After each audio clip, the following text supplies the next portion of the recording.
Yesterday, ABC News aired a brief interview between George Stephanopoulos and Donald Trump inside the Oval Office.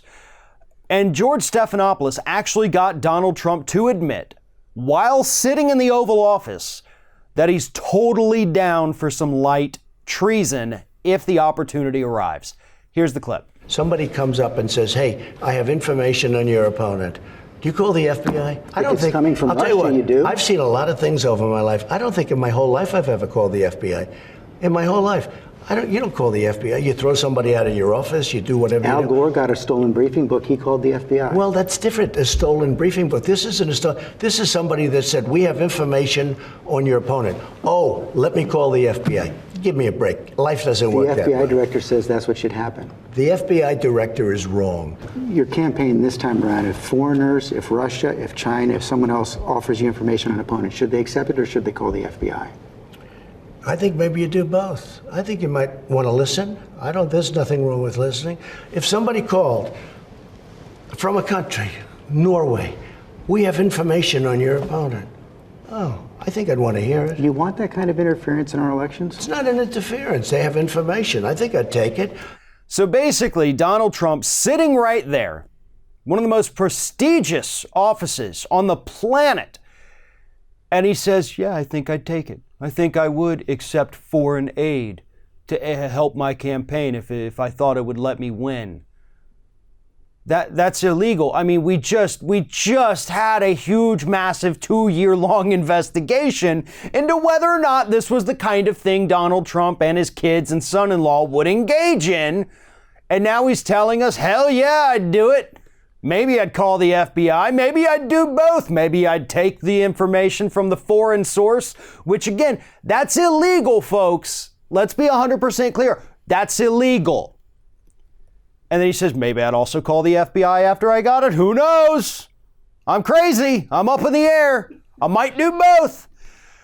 The other thing too, though, that he said, he's never called the FBI in his entire life. He said that during the interview with George Stephanopoulos, said, I have never in my life called the FBI, which is a total lie. Because actually in 1981, Donald Trump personally called the FBI and said, hey, I want to open up a casino in Atlantic City, but there appears to be a lot of mobsters, mafia types running the casinos here. They don't want me to come in. So how about you guys send an informant in here, some undercover folks, and we take them all down together? How does that sound, FBI? Because Donald Trump wanted to make money and he wanted to get rid of the competition by calling the FBI on them. So yeah, Donald Trump knows how to call the FBI, but only when it serves his own purpose. Because again, in 1981, he wanted to open a casino, but the other folks didn't want him in the city. Maybe they were mafia, maybe not, I don't know. But Trump wanted them gone so he could rule the town. But in the case of receiving opposition research from a foreign source in illegal activity, he says, maybe I'd call the FBI, maybe not. I guess we're going to have to wait and see. Huh, Norway? What a weird country to just pull out of his head to, Norway. Nonetheless, here's what this means. It means that Donald Trump just announced on television, and by now the world has seen it, that, hey, I'm open for business.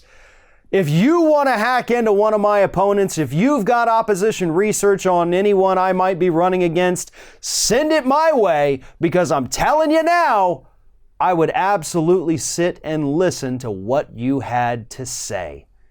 And again, we just came off a 2-year investigation, basically trying to find out if this was something the president would do. And now he's flat out admitting, hell yeah, this is something I would do. Now, Democrats, now we know that what Trump would do. Now we need to know what you're going to do. Because Democrats in the House, you're in a position of power right now. And I think this little admission by Donald Trump needs to be Exhibit A in the forthcoming impeachment inquiry. And no more time for games. No more playing around. No more saying like, oh, this guy just committed treason, but we're still going to work with him. Cut the crap. Start the inquiry today. One of today's video sponsors is Skillshare. Skillshare is an online learning community that offers thousands of videos for users to help learn new skills. Skillshare is absolutely phenomenal if you want to learn how to video edit, if you want to learn how to edit photos, if you want to learn how to cook, learn about nutrition, staying in shape, whatever it is, Skillshare has the videos and knowledge to help you learn this.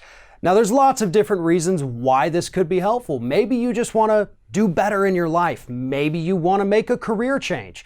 Whatever it is, Skillshare has something to offer. And right now, what they're offering is the first 500 users who go to the custom URL below will get 2 whole months of Skillshare absolutely free. Now, I've actually been using Skillshare now for several months, teaching myself a little bit of video editing, trying to get better at that, photo editing. This is incredibly helpful and useful information that they have available. And again, the first 500 Ring of Fire users to use that custom URL below can get 2 months absolutely free. Just go to skl.sh/ringoffire5. Following that custom URL, which is also in the video description below, first 500, 2 months absolutely free.